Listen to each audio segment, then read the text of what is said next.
মধ্যে যে একটা শালীনতা তার বক্তব্যের মধ্যে তো আমরা খুঁজে পাই নাই। এবং সেখানে অস্ত্র শস্ত্র নিয়ে জিনেরা গিয়েছেন, কাদেরকে নিয়ে গেছে? 28শে অক্টোবর এই কোথায় ছিলেন আমরা জানি না, আমরা দেখি নাই। আমরা তো সেদিন জেলখানায় ছিলাম।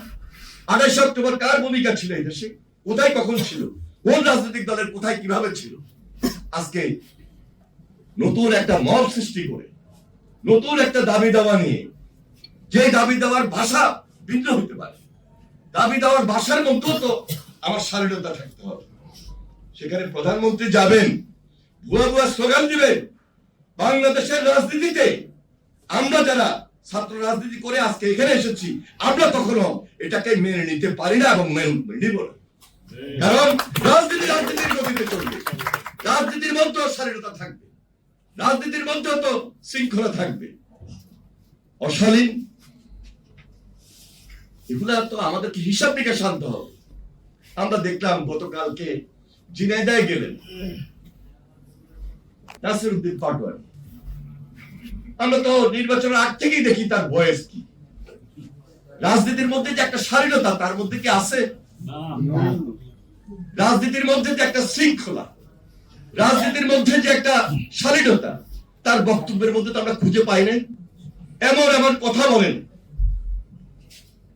যিনি প্রধানমন্ত্রীকে নিয়ে কথা বলেন, প্রধানমন্ত্রীর পরিবার নিয়ে কথা বলেন, এবং সেখানে অস্ত্র শস্ত্র নিয়ে জিনেরা গিয়েছেন, কাদেরকে নিয়ে গেছে?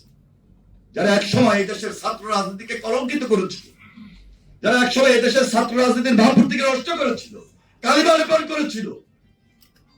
আজকে যারা বিরোধী দলে আছেন, তাদের ছাত্র সংগঠনের ভূমিকা সম্পর্কে আমাদের ধারণা নাই।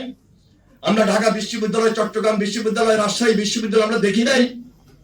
আজকে তারা প্রকারান্তে ভালো ব্যবহার দেখাচ্ছেন। প্রকৃত পক্ষে ভিতরে কি তাদের ভালো ব্যবহার? এটাও তো জাতিকে বিশ্লেষণ করতে হবে, চিন্তা করতে হবে।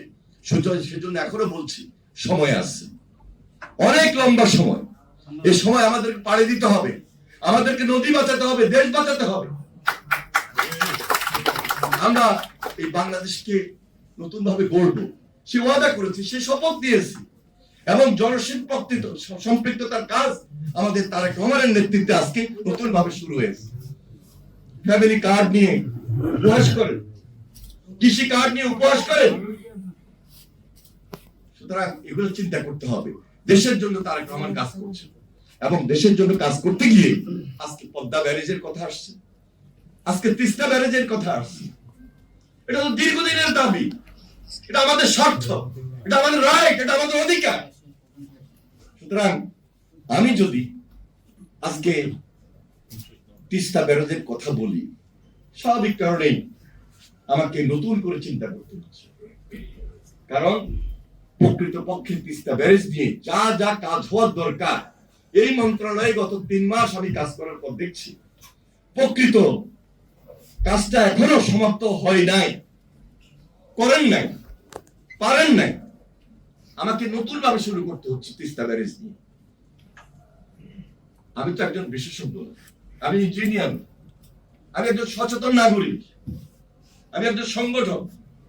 মন্ত্রণালয়ের দায়িত্ব পেয়েছি, দেখছি তো, বুঝি তো।